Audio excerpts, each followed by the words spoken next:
Hi, this is Chris Gonerman, and you are listening to Tale of the Manticore. The following podcast is intended for a mature audience. Listener discretion is advised.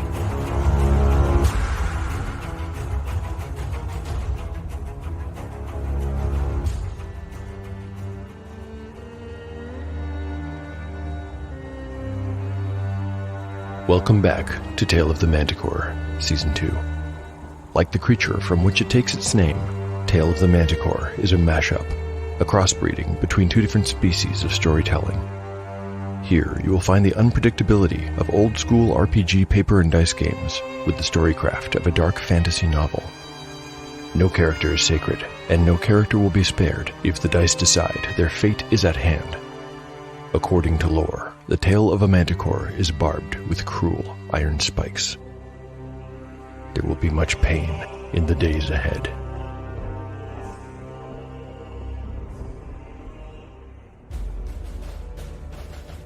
Last time on Tale of the Manticore.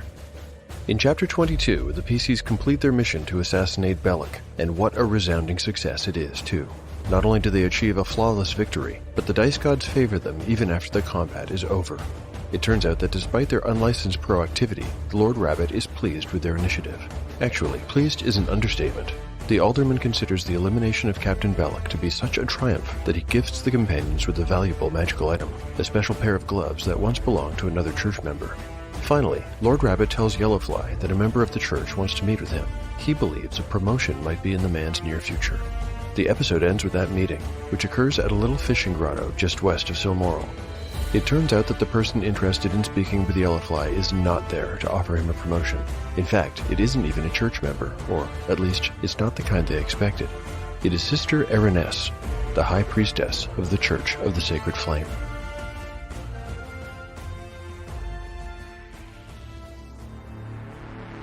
We'll get back to that meeting with the High Priestess Eriness in a few minutes, but first, there's a few little things we need to do.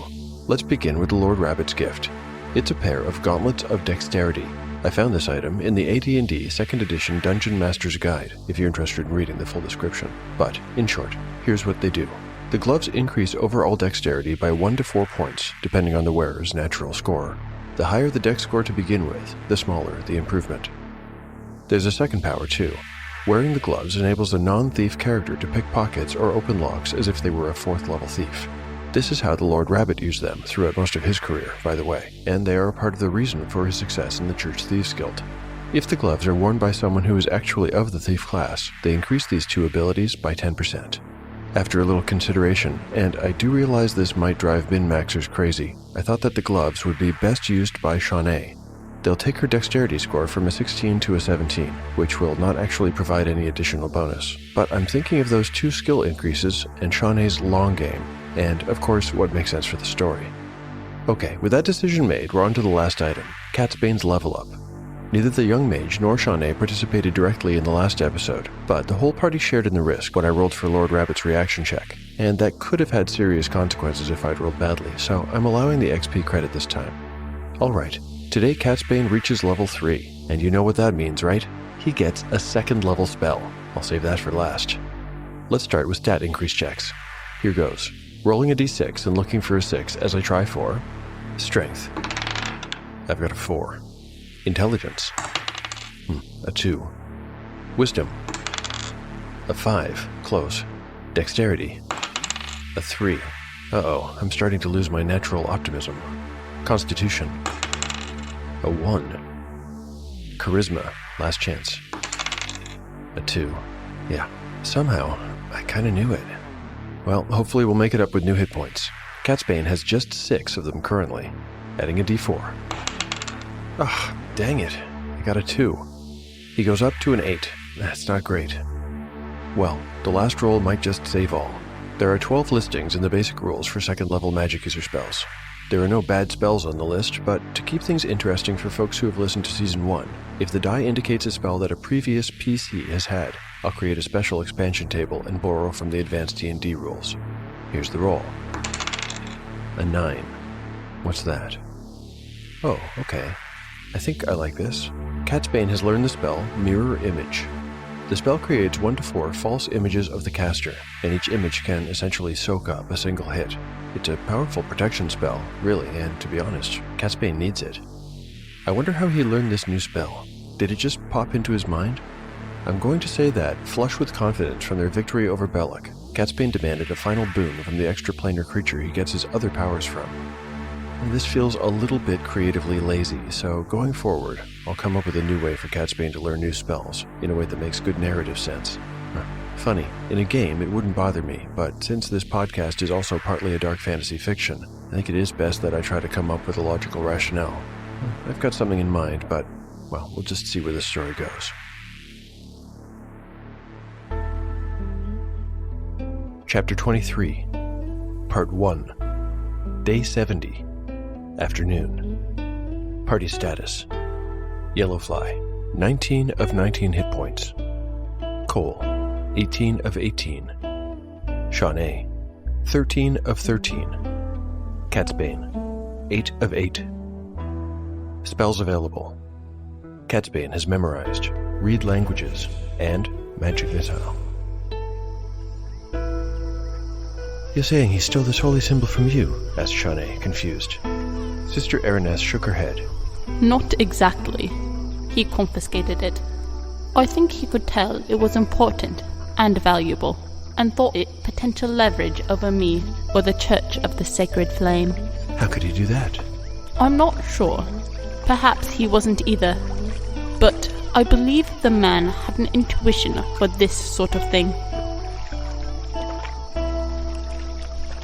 Earlier, the High Priestess had explained that she wished to hire the companions to help her retrieve a holy symbol that Belloc had found in the church's basement. When they asked how she had found them, Eriness had said the Church of Sidal had a long-standing relationship with the followers of Shartoon. Unlike the Church of Vessaluna, she had explained, they had no issue existing alongside the other faiths. We'll expect 10% of the fee up front, said Yellowfly, extending his hand. Eriness took his hand and they were about to shake on the deal when Catsbane chimed in. There's one more thing. Yellowfly shot him a look of curiosity mingled with irritation. There is?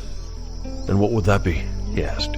In addition to the fee we've negotiated, I'd like to have access to your library, especially sections containing any books or scrolls on metaphysics, or extraplanar study, or demonology. Demonology? Well, I hadn't expected that. But I also don't have any real objections either. I agree to the terms. You have a deal. Yellowfly shrugged, and, since he was still holding the woman's hand, he shook it. Deal. You have our service then, on my word. The priestess and her entourage of guild members had then taken their leave. For the sake of secrecy, it had been prearranged that Yellowfly and his companions would wait a further 3 hours after the visitors had departed, and so the sun had already begun to set by the time they made their way back to the road and followed it east toward the city. Shortly after the others had left, Catsbane had explained. My apologies, Yellowfly, but I am starved for things to read, and I fear I will not be able to advance my skill much farther without them. There's also the matter of that wax seal. You might not be concerned, but frankly I am, and I wish to learn more. On the way back, they passed by several farms. Shawnee noted that some of the cows, which had been standing in their fields in the morning, were now laying down. What a bunch of lazy workers, she laughed. Is it not a bit early to call it a day? Although she was joking, Yellowfly answered her question earnestly. It means it's going to rain. Have you never been taught that? No, I'm not much of a farm girl, you know. You've probably never even been to a farm. I knew a boy once. Well, that's a story you'll need to buy me a drink to hear. Anyway, we have our own expert. Cole, you grew up on a farm, right? That's right. We grew potatoes, carrots, onions, turnips, and half a dozen other crops. Raised chickens and goats and pigs, too. And before you ask, yes, we did have a milk cow. So, is it true? Oh, absolutely, replied Cole. Cows lie down when it's about to rain.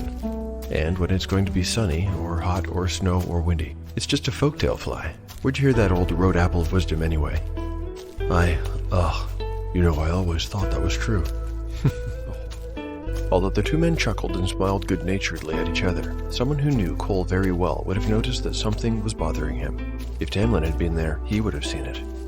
The truth was that Cole was struggling with the way his companions, no, not just them, he had to include himself here, the way he and his companions had been celebrating their total victory over what Cole considered objective wickedness. Killing Belloc made the world a better place, he didn't doubt that, but nobody had spared a thought or a word for the working girl who had died along with the captain. In the end, he had justified it in his own way. Maybe the others had done the same. Maybe they didn't need to in order to be at peace with themselves. What would Tam have thought about it? He honestly didn't know, but he knew he needed his old friend's guidance. He tried to imagine Tam's voice in his head saying the things he wanted to hear. Sometimes it's righteous to sacrifice the few in the interest of the many, Cole, he imagined Tam's voice saying. It doesn't mean you should not feel the loss, but there is such a thing as the greater good. I'm sure you can remember a time, on the farm maybe, when you had to do such a thing. Cole thought back to his youth, and he remembered.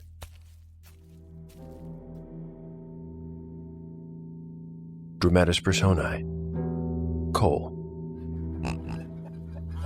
It was one of Cole's oldest memories. He was probably just 5 or 6 years old when it happened. He remembered that Krell had put a dead mouse in one of his boots that same day. The dead mouse wasn't the memorable part. Krell pulled this particular joke every couple of months. No, Cole remembered this day for a different reason. His mother had separated one of the pigs from the others and now kept it alone in its own little pen. Daisy had been acting strangely lately. Normally full of energy, she had been tired of late. She had almost completely stopped eating, too. Cole's mom had some experience with this kind of thing and had wisely removed Daisy from the other animals. She suspected that the pig had contracted Blackfoot, and the disease was contagious amongst the other animals. Cole didn't know anything about diseases, but he was a big-hearted boy and couldn't bear to see Daisy seeming so depressed and being left alone, so he had spent all his free time with her. Eventually it became clear that it was indeed Blackfoot that Daisy was suffering from. Once this was apparent, his mother had had no choice. She had to put Daisy down or risk infection among the other livestock. Cole, of course, had not witnessed the killing, nor had he been there when they burned Daisy's body out in the field. All the same, he had cried and cried when they gave him the news. He had even hated them for having done it. His mother had calmly and kindly explained to Cole that it had been necessary, that sometimes adults had to do something bad to avoid something even worse. She had stroked his hair as she explained, and he had hugged her even as he weakly pounded his little fists at her. Krell, for his part, hadn't cried at all. He had just left and asked Cole where he expected to find a new girlfriend.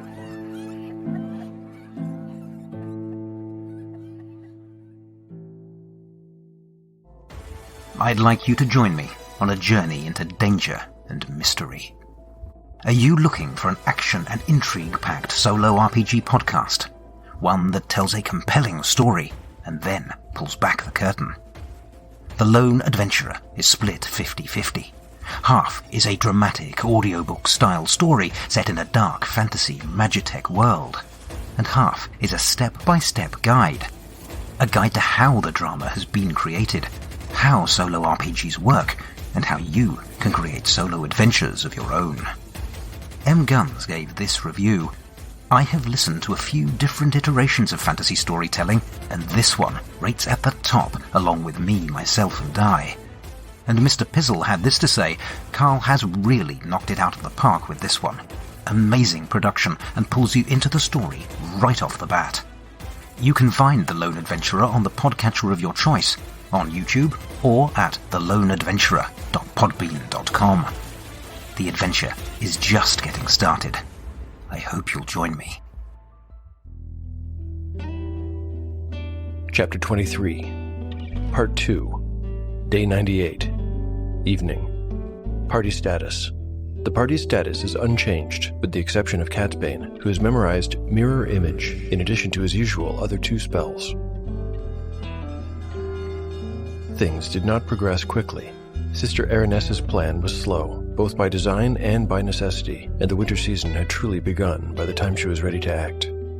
The priestess had originally intended for one of Yellowfly's gang to take on the role of cleric and accompany her on visits to study the holy symbol held at the tower of the City Watch.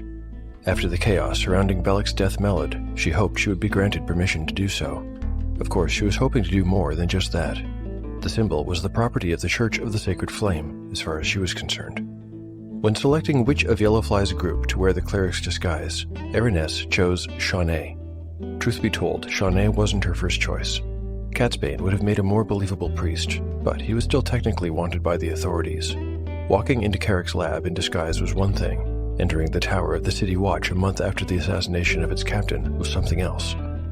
Yellowfly would have been a good second choice, but there was a chance that the same guard who had manned the door when he and Tamlin had broken in would still be there, so Catsbane and Yellowfly were out.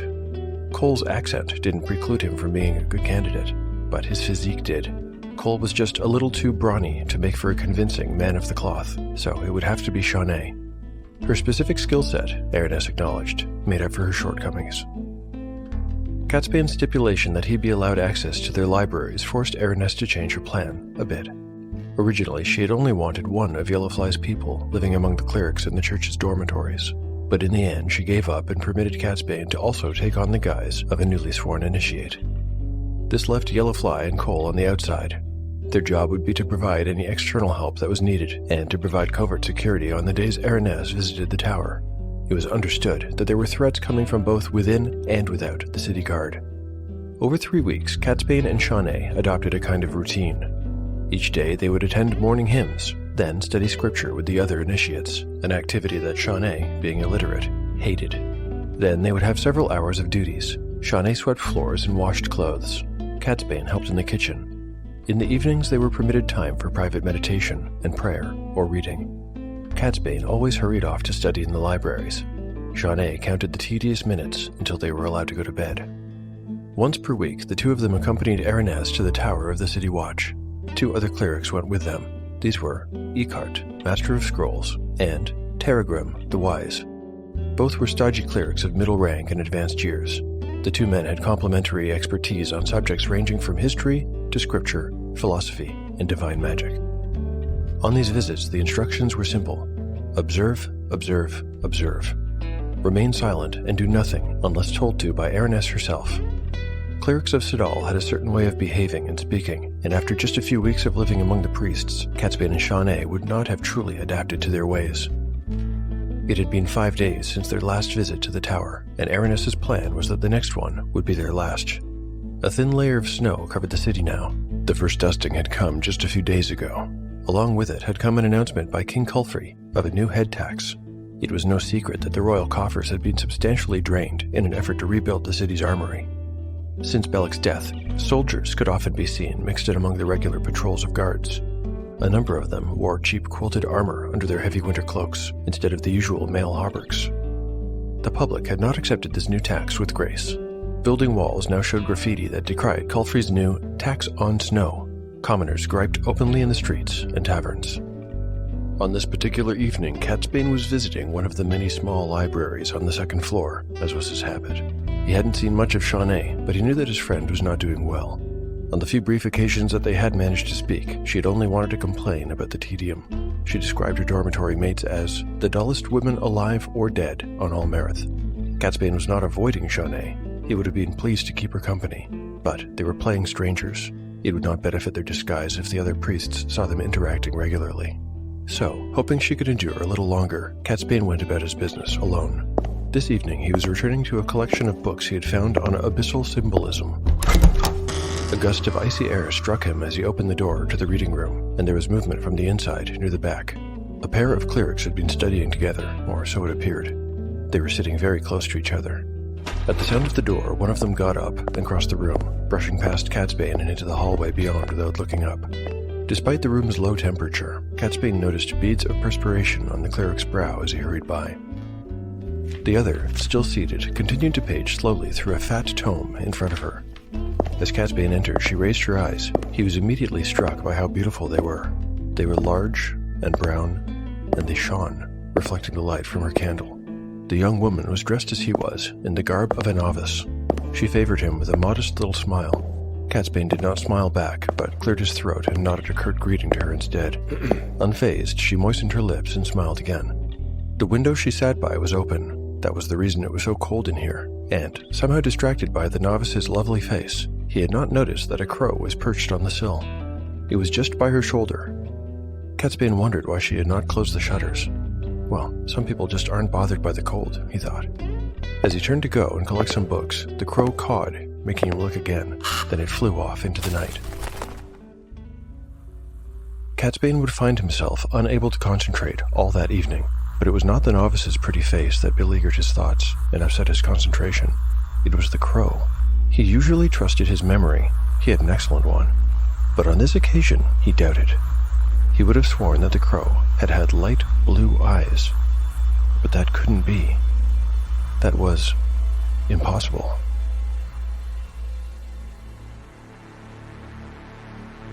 The thing that was once Sivan is a truly dangerous being. The party members have never had to face anything like it before. I hope they don't have to anytime soon either, as they wouldn't stand a chance. I wonder if any of this podcast's listeners have figured out what it is. Here's a little hint. This creature first appears in the Advanced Dungeons & Dragons Monster Manual 1. Luckily, it doesn't yet know that Catsbane and Shawnee are, much as it is, imposters. However, it has noticed Catsbane's existence, and I'm a little worried about that. I think I need to roll to find out if the two PCs can maintain their disguise. I'd say that it's unlikely they would draw suspicion, but the Weeping Eye has its spies, and the authorities are not completely blind either. I'm going to make a random encounters roll to find out. A 1 on a d6 will mean someone has grown suspicious of them. Furthermore, if anything delays their mission beyond the next few days, I'm going to roll again. Here goes. Well, okay.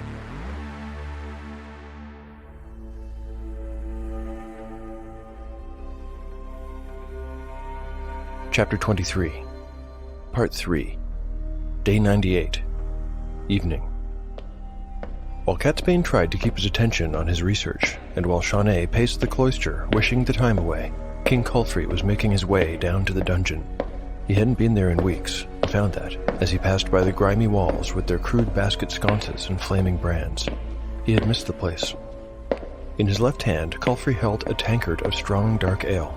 In his right, a fat turkey leg. Today, he was not dressed in silk shirt and hose, nor was he accompanied by children. All that was for public appearances and portraiture. The brightly colored clothing made him look kind, he thought, as did the presence of children. Having the children around also made him look taller. Right now, he was in a black leather jerkin, beautifully detailed with silver, and matching pants. He wore an elegant short sword in a scabbard on his hip, and it waggled behind him like a stiff tail. The sword was enchanted, his father had told him when he was alive, and it was his birthright. Culfrey gave a few moments' thought to the memory of his parents, and then shrugged, tearing off a piece of the turkey leg with his teeth. He chewed as he walked, and eventually came to a thick door, guarded by a hulk of a man who must have weighed at least 250 pounds, if not 3. The guard straightened up when he saw his liege approach. Your Majesty, he said thickly, staring at his boots. It's good to see you again, sire. It has been a while, hasn't it? Door, ordered the king. The dungeon guard fell silent and obeyed, turning a fat iron key in the lock and pulling open the heavy door. The king walked through the portal and descended a flight of stairs that took him to the dungeon's lowest level. Actually, if one listened to that old raisin, Carrick, there was something below this level, some ruin or other. Culfrey remembered being intrigued when the Archmage had first told him about it, but then the elder man had become vague and boring, and he had lost interest.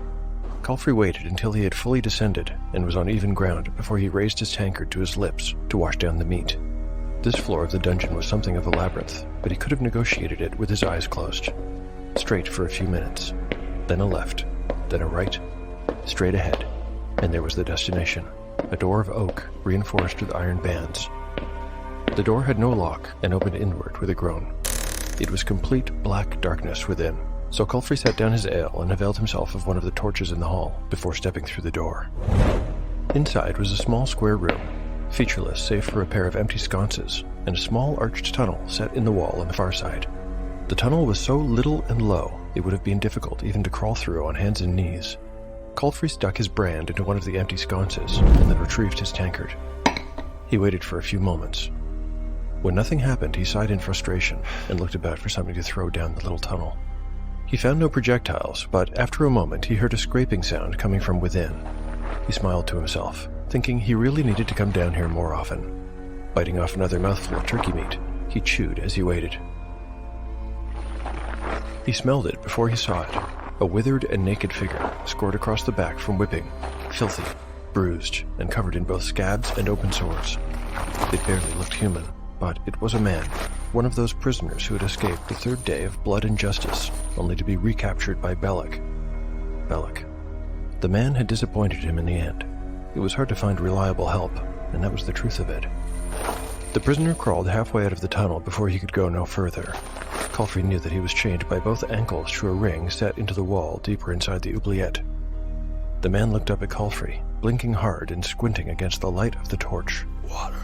He begged. He was missing half his teeth.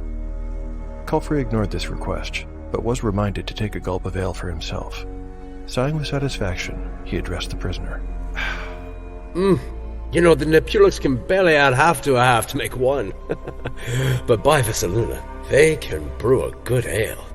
The prisoner started to whimper, and then began to shuffle back into the oubliette. No, stay, and we will give you a drink. And you can have this too. Here he flourished the turkey leg in the air as though it were a magic wand. It might as well have been to the prisoner, who was spellbound, and followed its every movement with watering eyes. You are from Nepule, are you not? The prisoner nodded and shook his head, somehow at the same time. He was, Culfrey noticed with disgust, dribbling on the floor. You know, even true Silmorians aren't much better than you lot. Culfrey gave the ceiling a wry smile.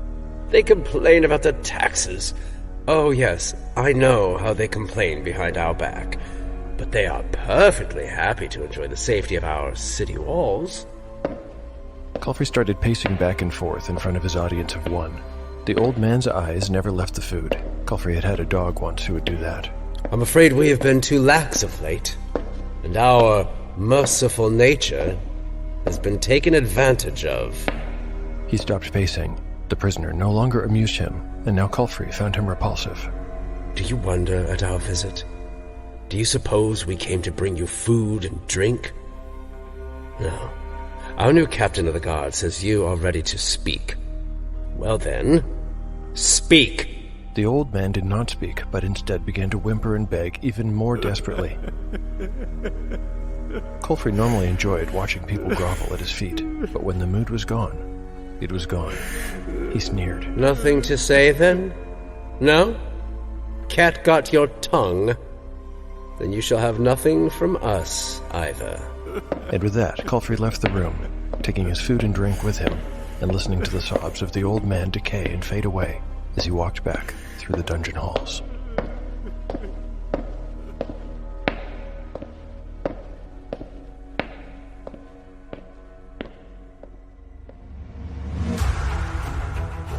Thank you for listening to Tale of the Manticore. If you're enjoying the show and would like to lend your support, there are lots of ways to help. You can recommend the show online or to friends. You can like and retweet episode announcements on Twitter. You can pick up One Shot in the Dark, the Pendulum world-building tool, or Encyclopedia Manticorica on DriveThruRPG. Finally, you can rate or review the show on your podcatcher of choice. My thanks to everyone who has supported the show in these ways. I'd like to share one of your generous reviews right now. This one is on Apple Podcasts, and it's from the Netherlands. So cool. It was posted by RPG Heroes. RPG Heroes writes, "What a great concept. Old school D&D, gritty and serious, and solo. Presented in a tightly produced and entertaining way with sound effects, some voices without overdoing it, and a refreshing change from a lot of actual D&D podcasts. It's not trying to be humorous. Give this a go if you're at all interested in OD&D. Wow, I see your review is from 2020, RPG Heroes. I'm sorry I didn't see this until now. You know, Apple Podcasts hides reviews from countries that are not your own. It can be hard to find them, but I am glad I found yours, and I'm very grateful to you for writing it. You know, I still wonder, where are all the serious D&D shows? It's a mystery to me. While I'm all that over, I've got some wonderful voice talent to thank. Lyrica from the 1 Hour One-Offs podcast is back in the role of Sister Eriness. Find Lyrica on Instagram at 1 Hour One-Offs or on Twitter at 1 Hour One-Offs. Catsbane is voiced by the always excellent Kyelan. Don't forget to check out his work on SoundCloud. It's free for anyone to use. If you want to listen to RPG-style soundtracks or use them for your home games, search for him on Spotify, Bandcamp, and other music stores. King Culfrey is played by the very talented David Cooper. Find David on socials as @ThatDaveCooper and see him in the Netflix movie The Curse of Bridge Hollow and BBC on YouTube. If anyone listening wants to get in touch with me, I'm on the usual socials at Manticore Tale on Twitter or Tale of the Manticore Podcast on Instagram. My email is taleofthemanticore@gmail.com. Finally, I keep a blog where I post all kinds of show and RPG-related stuff, like art, maps, tables, crafts, and show notes. It goes all the way back to the start of the show, and I update it about once per week. You can find it at taleofthemanticore.blogspot.com. The adventure will continue on the next episode of Tale of the Manticore, the story where chaos rolls. Hi, I'm Steve Morrison, and I'm a writer and game master who has combined my love of stories and tabletop gaming into a solo actual play series called Errant Adventures. Join me as I explore different stories in different genres using a variety of my favorite tabletop role-playing games. In Season 1, I use Ironsworn Starforged to discover the adventures of Lucius Tarquin in the dangerous space of the Forge. For Season 2, I tell a story inspired by the Black Company books in my own fantasy world. Join members of the mercenary company The Crest as they take contracts in the seaside city of Heartvale. I've got short runs of games like Colossal, Pilgrimage of the Sun Guard, and more on the way. Whether a long-form campaign or a short series, Errant Adventures features stories told at the speed of dice. So join me on the podcatcher of your choice as I discover where the story goes next.